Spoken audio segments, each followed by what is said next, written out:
There's a huge amount of pressure on researchers and academics to have a strong social media presence.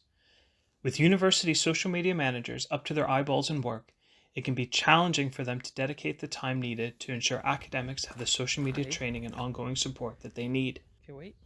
That's where 448 Studio comes in. Our team will work alongside you to support your academic community, from taking those first steps into the social media world all the way to managing engaging channels. So here's where we can help. Ongoing support, training, and strategy that's tailored to your needs, raising research profiles within your university, social media content development and planning, building a network of colleagues and stakeholders around the world, and social media reporting that demonstrates real impact. We've helped the likes of Lancaster, Cardiff, and Glasgow University, the National Assembly for Wales, UCAS, and more. I'm Dan. I'm Laura, and you've already met Samwise. We're 448 Studio, social media support made simple. Welcome to session 2. This is the academics and research session. This session is sponsored by 448 Studio. I'm your chair, and I'm also going to speak today. I'm Carla Banks. I'm based in Lancaster, and I work at Lancaster University. I'm delighted to introduce you today to our panel. Jennifer Van Alstyne, who's in Louisiana right now. Thanks for getting up so early. And Mel Bruce, who's currently based out in rural Australia after a move back from the US. Both have got really insightful talks lined up for you about using specific platforms relate for academic research and profile building. And I'm going to talk to you a little bit about how and why I think universities should empower academics on social. So this session is 45 minutes long. We're all going to speak for around about 5 minutes. There'll be plenty of time for questions at the end, but do feel free to throw your questions into the chat function, and we'll come to them at the end. Also feel free to chat with us in the breakout feeds throughout the day. I'll be around checking those. I'll kind of nip into the coffee lounge, so do feel free to connect with us in all those different ways. And just to let you know, the session's going to be recorded so that you can enjoy it later. And feel free to screenshot any content that you like and share it on social with the hashtag #ADAN20. So after this session, we'll be available in a breakout room. I haven't selected that room yet, but I will figure that out and do that shortly. And I think that's all for housekeeping. I mean, like, if you don't know where your own loos and fire exits are at this point in your own homes, I don't think I can help you. So let's just get straight into the panel. So Jennifer is up first. So Jennifer is a communication strategist for faculty, researchers and organisations in higher education. So delighted to have connected with her. One of the joys of being a chair of a panel is that you get to connect with brilliant people. And she helps people to communicate their work with the world in online spaces like social media and websites through her own company, The Academic Designer. So you should also check out her blog and her podcast, both are brilliant. So take it away, Jennifer. All right, let me share my screen. Can you see the screen? All right. Hello, everyone. My name is Jennifer Van Alstyne, and welcome to my talk, LinkedIn is great for faculty and their universities. We're going to talk about why that is and how to get started. LinkedIn is a professional networking platform a lot of academics are on, but not using well. Many faculty don't know how to use LinkedIn, think it's only for professionals, or have some anxiety sharing their accomplishments. But what most people are stuck on is the idea LinkedIn is only for looking for jobs. LinkedIn is the best way for faculty and researchers to connect with stakeholders in publishing, industry, and with the media. It's also a great way to connect with colleagues at your university, administrators, potential collaborators, current and former students, faculty, and researchers in your field around the world. In terms of the larger scholarly network faculty tell me that they want to connect with, LinkedIn is the place to be. While LinkedIn's gotten more and more social over time, many of the benefits LinkedIn brings comes from having a filled out profile. Things like your headline, profile photo, and summary can make a huge difference when it comes to how much someone understands about you when visiting your profile. Here's what I see most of the time in headlines of professors. Assistant professor at X university. That doesn't tell me what field this person teaches in or what their research is about. Adding more details to the headline provides the specificity people need when connecting. And it adds keywords people may use when searching LinkedIn. The keywords that I bolded in this shot right now, they might be used by a student, a member of your campus, or a scholar in the field. For faculty, the LinkedIn headline I recommend is job title plus affiliation plus field or specialization. A clear headline makes a huge difference on LinkedIn, and it's an easy change your faculty can implement in just a few minutes. It'll help them be seen by the people already interested in what they do. When your faculty fill out their profiles, the sections that most benefits their affiliations are work experience and education. These sections are so helpful for networking. It's something you want to teach all members of your campus, not just faculty. Many profiles I come across aren't linked to official university pages. Sometimes this is because their profiles were made pre-LinkedIn company page. And for the people that I speak with, they don't always know why having these links is beneficial. LinkedIn is all about networks of connections. In this screenshot, I've just searched for English professor. There are first degree connections, which are our own, second degree connections for people in our networks but not connected with us yet, and third degree or higher connections. When those two sections are filled out and connected with your university page, whether it's a faculty member that you recently onboarded, a staff member, a grad student who TAs and goes to school, or an undergrad, having their work experience and education filled out and connected builds both of your networks. For faculty, it allows more people to show up when you search. The people who are now in network because they're connected through work or education, and this makes it easier to connect with people. It's really easy to connect with alumni, even find them in particular industries or fields when visiting a university page, and it's a great way to connect with other employees of the university. Training your faculty and really everyone at your university that LinkedIn is an effective internal and external way to network is a great idea. Just a bit of guidance can go a long way to helping faculty better use this powerful networking social media platform. The reason I find faculty like LinkedIn is because even though posting and sharing articles is a great idea, it's not necessary to benefit from LinkedIn. Sure, eventually they may have something important to share, like a new book, upcoming speaking engagement, or award. Most faculty aren't thinking about sharing on LinkedIn right now, and that's okay.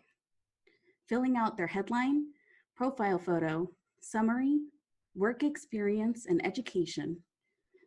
This can really help faculty be found by the people who are already looking for their work. They can connect with more people in their larger networks, and when people want to learn more about them, they'll be able to find everything they need in one highly Googleable place. That's it for my presentation. We can get more into the details and talk questions during the discussion. Thanks for joining me for LinkedIn is Great for Faculty and Their Universities. Thanks, Jennifer. That was awesome.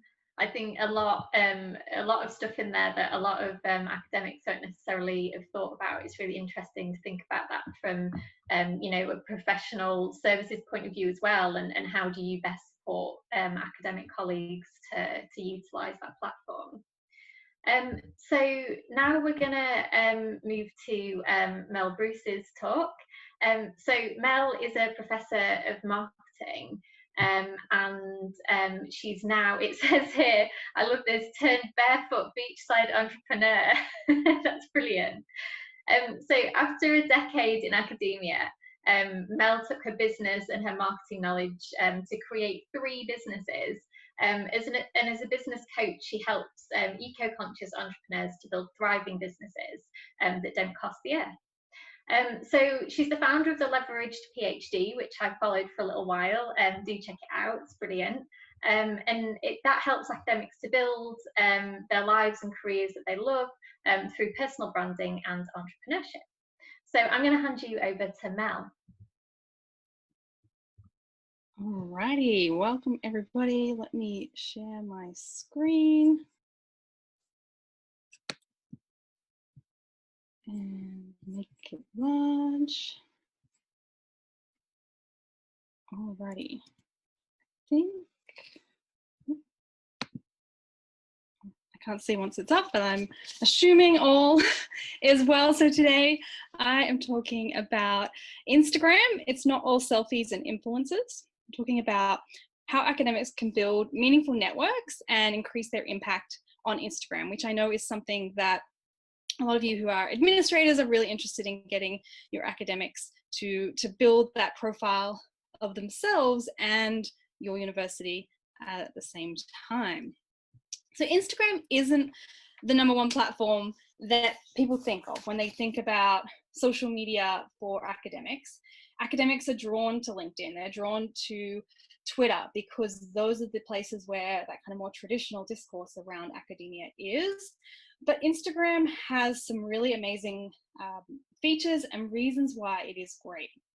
One of those reasons from an administrative perspective is that students are on there, and so they get to connect with academics and with their professors and lecturers in meaningful ways, but through that visual content. As we know, a picture tells 1,000 words, and so it's a great way to get our research out there into the wider public.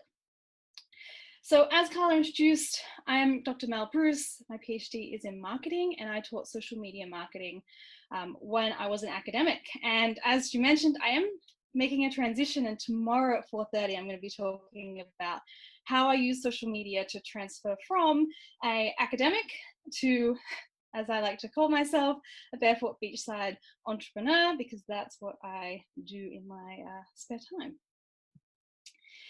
So I want to talk about 2 myths that are really likely to come up when you're talking with faculty and academics in your institution.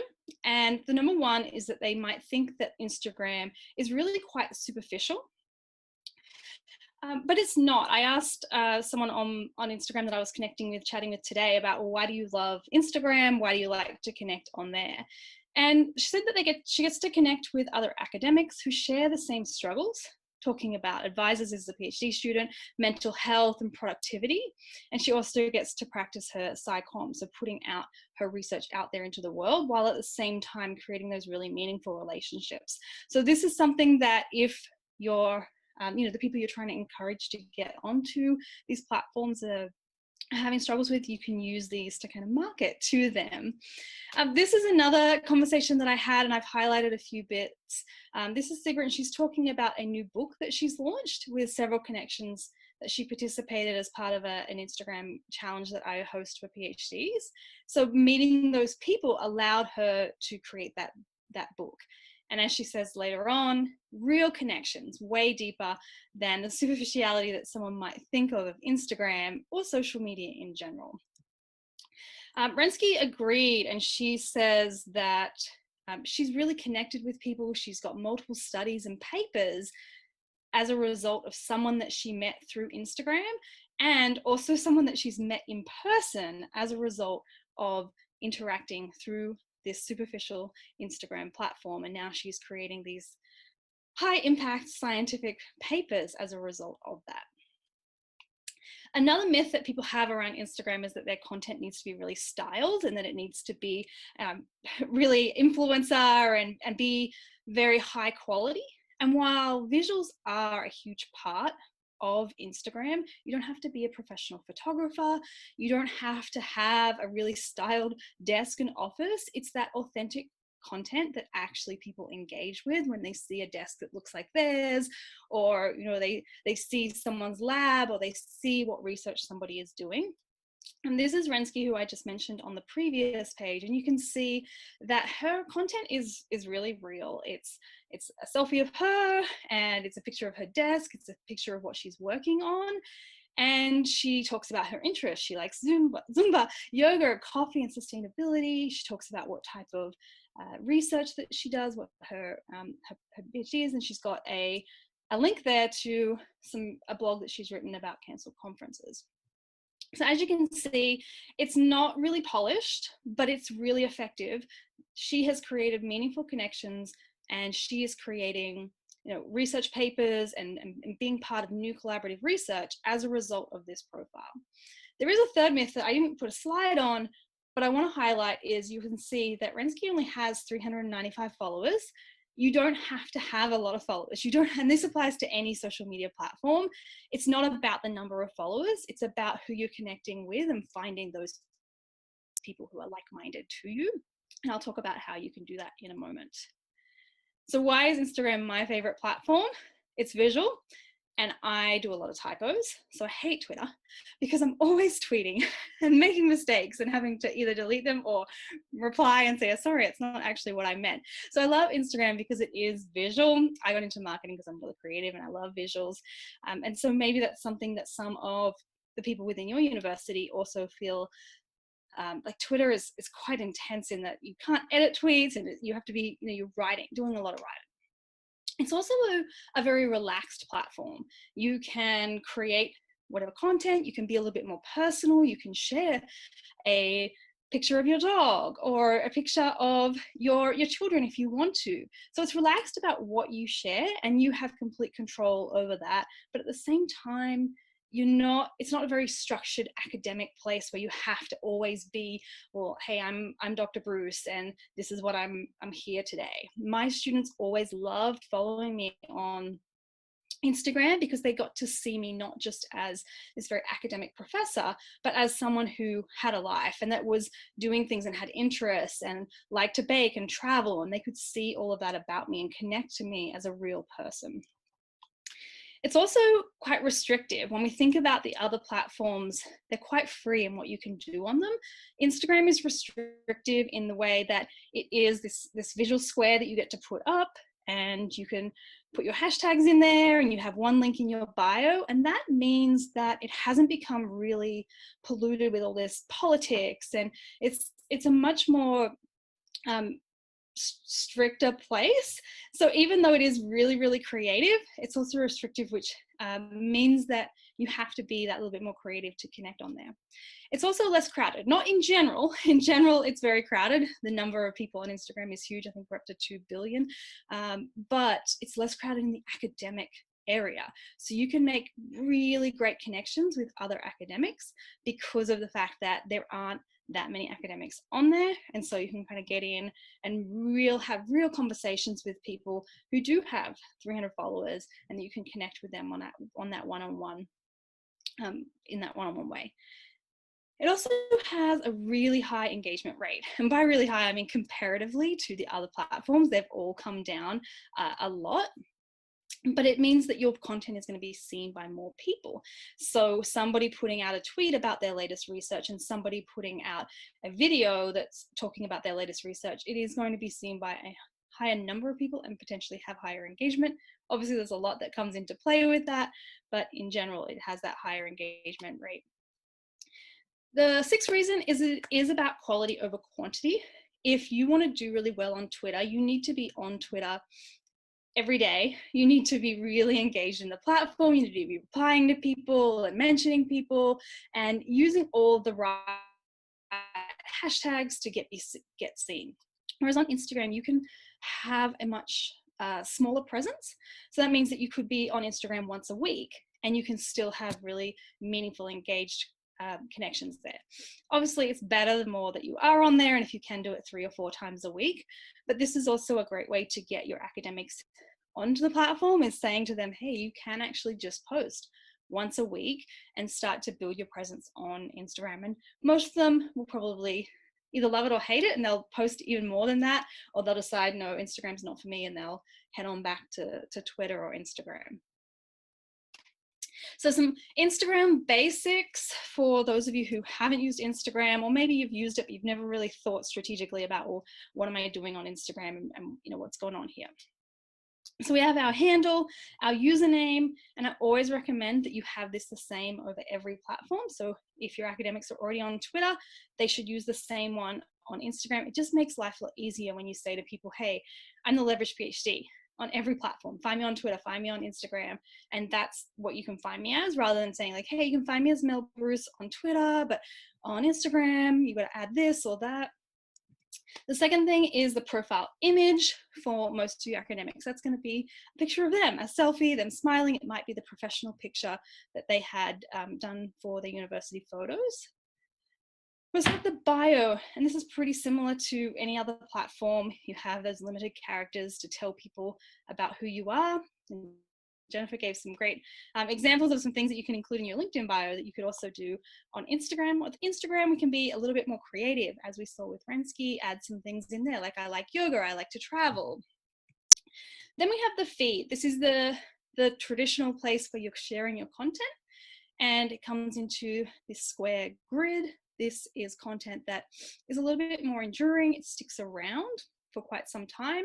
And so as you can see on mine, this is where I share blog posts, and I share that I'm speaking in an upcoming conference. Or I also include a picture of my son at the beach, or some content that relates to people that are following me and what they want to find. The other part of the content that they're going to be creating is Instagram stories. And these are little tiny snippets of their life that last for about 24 hours. But there is a chance to keep some of those. So often this will be people taking, you know, pictures throughout the day. This is the research that I'm working on. I'm writing a paper, or I'm going to teach a class, or I'm about to go and speak at a conference. And you can actually pull all those together and create story highlights from those, and those will stay around that little bit longer. There is one other part to Instagram, and that's IGTV, and I'm not going to talk about that today because I got given 5 minutes and I know I'm already over that, but that is something that is also something that you can look into if you do have academics that are really interested in creating a presence on Instagram, is having them move into that IGTV area, but that's usually something that someone does after a little bit of time doing these basics. The other major, really important part of Instagram is hashtags. And we all know what hashtags are, right? We're at a social media conference. These are some of the popular ones on Instagram. If you do want to go out and check and see what some academics are doing on Instagram, what type of content they're creating at the moment. I took this screenshot of a post that I created, and you can see there that the number of impressions that this particular post got from hashtags was 4,720. And so hashtags are about increasing your reach, getting your content in front of more people. There is a little bit of an art to hashtags on Instagram. It's a little bit different to Twitter. On Twitter, you generally want to be involved in these much larger hashtags, and they become trending, and it's what's happening at that particular time. Whereas hashtags on Instagram, you want to find this sweet spot depending on how many followers you have and the engagement that you have. So you really want to choose a combination of hashtag sizes. And by size, I mean how many people have posted on that before. A lot of people will post on the hashtag PhD, and I don't recommend that because there's 1.1 million posts on that particular hashtag, which means it's impossible for you to be found on that hashtag. So it's about finding hashtags that are a little bit smaller, a little bit more niche in your particular area. All right, and lastly, I want to talk about engagement. And this is the most important part of Instagram and the most important part of any social media platform. Instagram, the algorithm, which puts your content in front of more people, really likes engagement. It likes genuine conversations. So what is engagement? Engagement is any time that you connect with somebody else. You like their content, you comment, you send them a direct message. Anytime that you're replying to people's comments on your own posts is engagement. And it's a really important part of being successful on any social media platform, but particularly as we're talking today on Instagram. So I encourage people to spend 10 minutes a day, if they can, engaging on whatever platform that they want to engage on. I know I'm taking way more time, but I'm just going to take my time and I'm going to tell you my top social media tips. Number one is don't try to be everywhere all the time. So don't encourage the academics and faculty that are in your programs to just, okay, well, I went to this conference and everyone needs to be on Twitter, everyone needs to be on LinkedIn, everyone needs to be on TikTok, and everyone needs to be on Instagram. You're going to burn them out completely and they're going to not going to do any of them. So just choose one and work on that particular one. And as I said, if you want to start on Instagram one day a week, posting once a week, then do that and build over time. If you want to be on Twitter, whatever it is, don't try and be everywhere all the time. Also, reuse content. You don't have to be coming up with content all the time that's brand new. And so encourage the academics and faculty that you have to repost an article that they wrote from a year ago, or a flashback to a conference that they spoke at a month or two ago. You can reuse content. It is about changing it up and putting it in a different perspective, but don't feel like you have to force these academics to create more and more content all the time. Reuse anything that they're already doing. Take a screenshot of a conference presentation and put that up as an image. You can reuse a lot of content.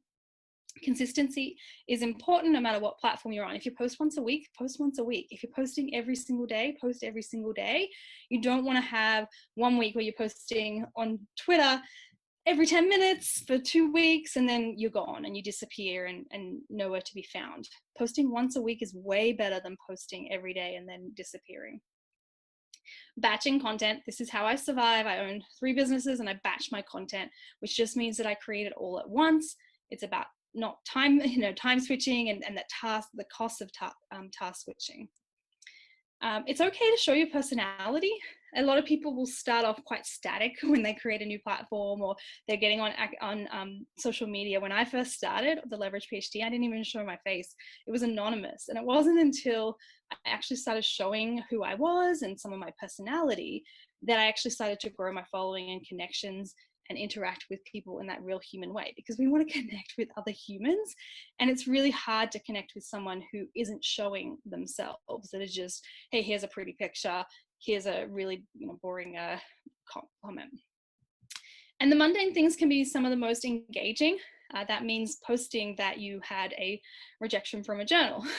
That's something that people will engage with. They connect, they understand that. And so while, yes, everyone in academia is having rejections for their papers, writing about it, showing that on whatever platform can really create a lot of engagement. And the last one is just to schedule time to engage. And I kind of really did talk about this already, but just making sure that you have a time, putting it as part of your daily routine, whether it's when you first wake up or after lunch or during lunch, to schedule time to engage. Okay, I know I talked about a lot, but I think that hopefully it was interesting to all of you. And if you have questions, I'd be very happy to talk about it, of course, obviously. Thanks so much, Mel. That's awesome and really interesting to hear about how academics can use Instagram, because I know certainly at Lancaster they're kind of hesitant to do so, but I think there's more and more questions about that platform. So maybe we can pick that up in the chat. So I'm going to go ahead and share my screen. Okay. Cool. So I'm going to talk a little bit about empowering academics on social media, how to do it and why I think that really matters. So I am the Global Reputation Manager at Lancaster.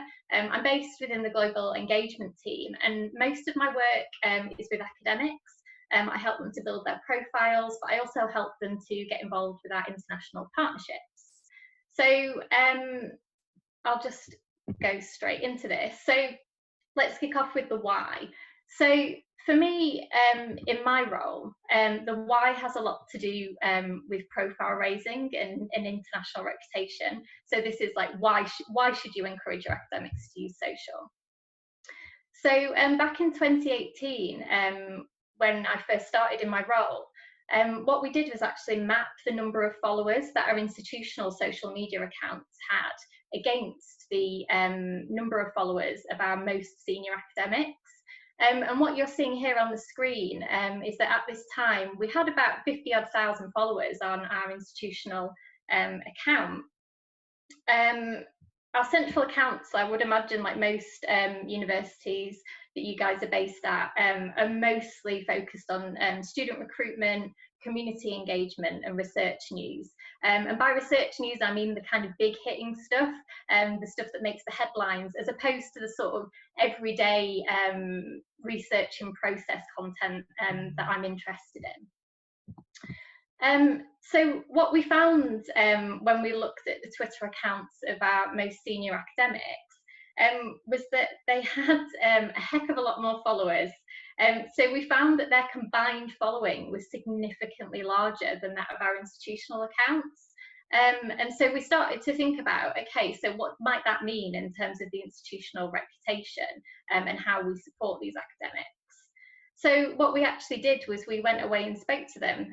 We interviewed this group about their accounts, and what we actually found was that they were having really valuable interactions online, but they were concerned that they weren't necessarily getting the most out of it, and they wanted a bit more support. So there were some quite specific requests for support and some kind of more generic, just help me, I feel like I can do this better. So what we started to do was build a picture of how reputation and profile building was as much about individual actors and their personal networks as it was about the institution, because the institution isn't a real thing. It's made up of interactions between multiple different actors, of which our academic community are obviously key. And what I'm kind of saying is that academics are brand advocates, and I say kind of because certainly in the UK, I really like this quote. It's from a report about rankings. It says academics don't see themselves as having responsibility for promoting their university at an institutional level. They believe their job is to promote their research, and they do this really well. So I think that's really interesting, and I'm really intrigued to know whether or not for Mel and Jennifer, you find this in the US and in Australia. That academics aren't necessarily interested about bigging up the institution, but they are really interested in promoting their research. So we kind of thought about this, and we thought, well, rather than attempt to control their content and give them really specific advice and guidance, we thought the best route to support this group would be to empower them to engage in social media in whatever ways they would find useful to them and their research. So obviously I'm interested in reputation, it's in my job title. So how does all of this, how does the idea of academics being on social relate to reputation? So for me, world rankings was a really important point. So I'm sure many of you are familiar with the what goes into world rankings, but essentially academic reputation is one of the most important things. So for example, the QS world rankings that have just recently come out, 40% of your overall ranking is made up of academic reputation.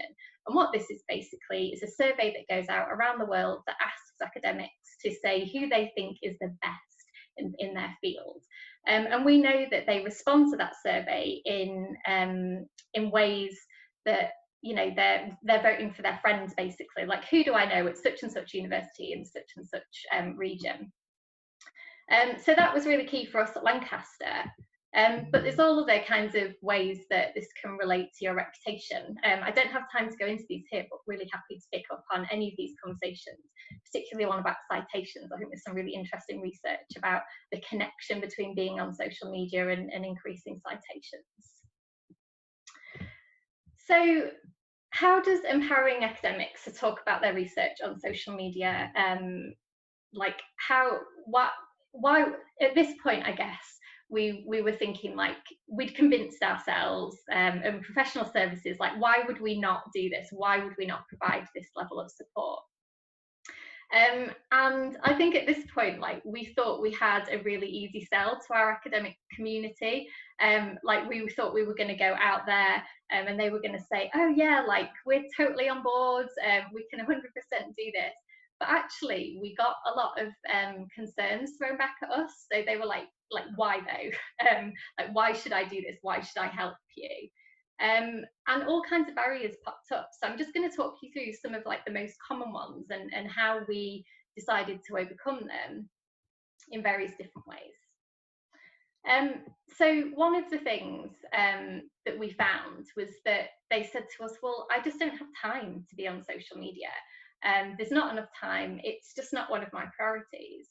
And I guess my view on that and the approach that we took was to just find the enthusiasts. So it's actually okay if you're an academic and you decide that social media is not your priority. But for us, we wanted to find the academics who are willing to make it a priority. Because actually empowering academics isn't about doing the work for them. And what we found, these guys that are kind of waving here, they're part of our energy environment group that we've recently been helping to set up their online presence. And they were super enthusiastic, but actually the PhD students in particular were really interested in getting the experience of running a social media account.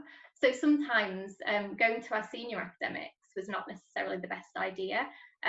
Our PhD students are much more comfortable and familiar with all the different platforms. And they, you know, if their research group lead was keen to do it, they were also enthusiastic about taking that on. So the other kind of question that we get all the time is like, well, what do I say? Like, okay, I'll set up an account, but what would I say? Like, isn't it just boasting? Isn't it really cringe? Isn't it just a ton of people saying, hey, really excited about the release of my new book? And I don't want to do that. That's not the kind of person that I am. So in response to that, we encourage curiosity. And by that, I mean that this was about doing a bit more research. So this is a bit of a myth around social media that I think academics hold, is that it's all about self-promotion. But actually giving them some examples to go away and have a look at and see that it's not necessarily all about that. And also giving them the sort of headspace to think about, like, you wouldn't walk around in a conference break and tell everybody about how great your new book was. You would have interactions on a much more social, personable level, and to help them to view social media and just kind of reset that in their minds. It's also a really good way of testing their appetite for using social media, because quite often they would go away and look and come back and say, do you know what, it's still not for me. But the equal numbers of people came back and said, okay, like, I get it now. And Mel referred to this, and I think one other big concern is that they were concerned that they would need loads of followers. They see the institutional count and they're like, oh, you know, I'm going to need loads and loads of followers. I'm going to need to have loads of engagement and likes and retweets and whatever. So part of my role is about addressing some of those myths. The world of academic Twitter can be about pretty niche goals. You know, research by its very nature is fairly niche. So actually working with academic colleagues to support their goal setting was really important, because so we work with one physics group, for example, who their one goal for that month was to get a retweet from Brian Cox, which, you know, that's absolutely fine, and they did manage to achieve that, and it was really important for them in terms of gaining new followers. So you can have really specific niche goals. They were also concerned about, like, well, how do I create interesting content? Because I'm not a comms professional, I can't create videos, I can't do this, I can't do that. So we realised that some bespoke training was going to be needed. We actually worked with Dan and Laura at 448 Studios to design some of this training. And we kind of preached to them about social media being a sort of ongoing learning process. So you're not going to learn it all in the day. And you're also not going to feel confident with every platform and with every different media type in a day. It's all about a process. So that's worked really well for us. And and our energy environment group created some really nice content. They actually went away and learned how to edit videos completely off their own backs, and created some day in the life of work from home videos, which were their most engaged with content that month. So another concern is that, you know, the academics get in a room, they give you a couple of hours of their time to go through a workshop, but then they kind of get back to their desk, they get super busy, they've kind of forgotten what their objectives are, and they need a bit of follow-up support. So one of the key things, I think, is helping them to understand how their content is working. So is it working for them? Is it a success?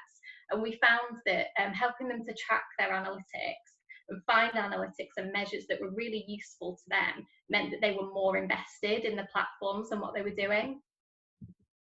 And just a final note on this being about empowering researchers. And I use that word because actually this is about giving them the confidence to manage their own accounts.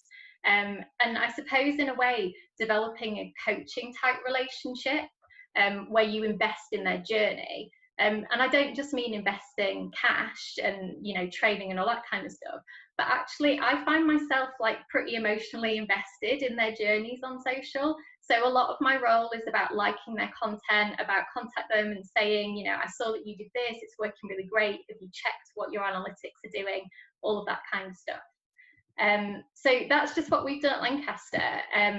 I would be really interested to know how people support researchers at their institutions, and also the whys. So why do you do that, and why is it helpful?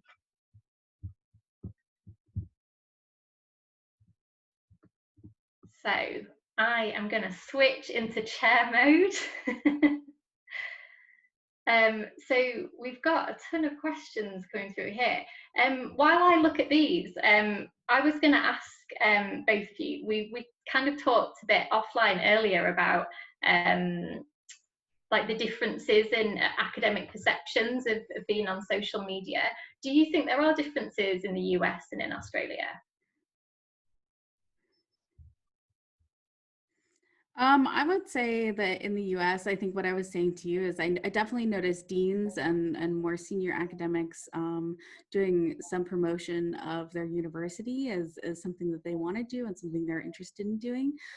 For some people, it's actually how they approach social media.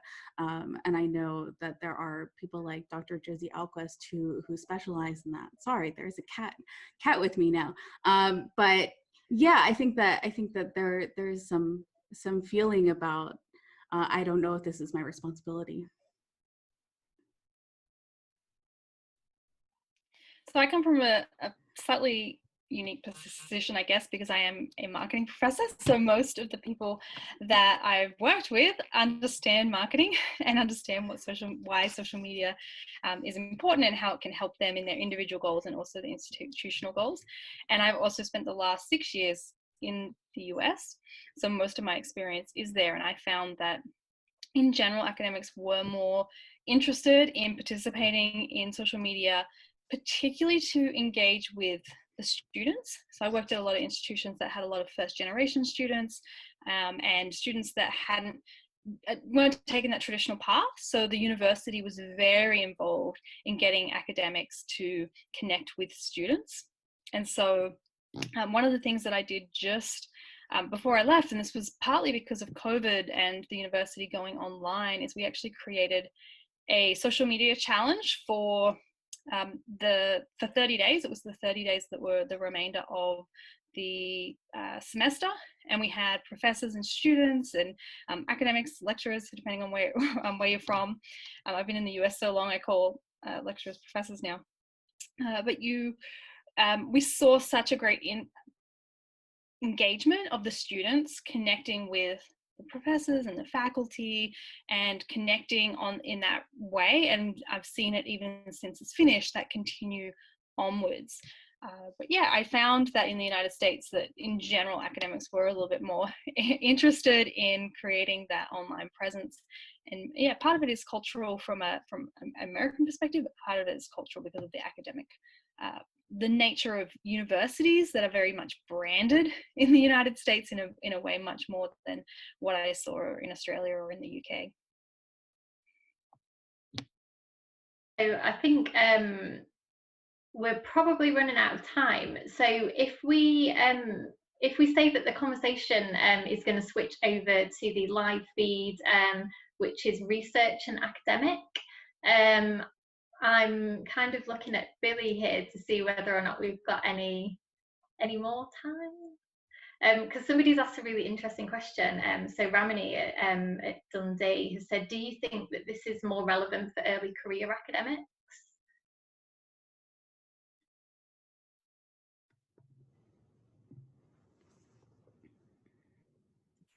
Are we out of time? Definitely, we'll quickly answer this before Billy kicks us off.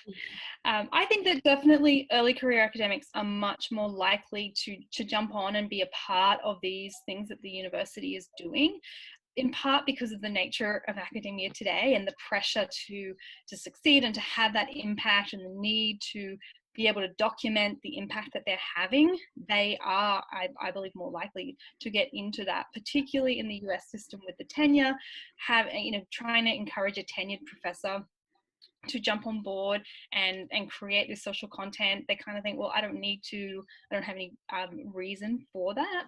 But if in other situations, depending on the academic how they're getting to that tenure style or permanent position, once you're in that, there's not really the incentive that there is definitely for PhD students and for early career academics.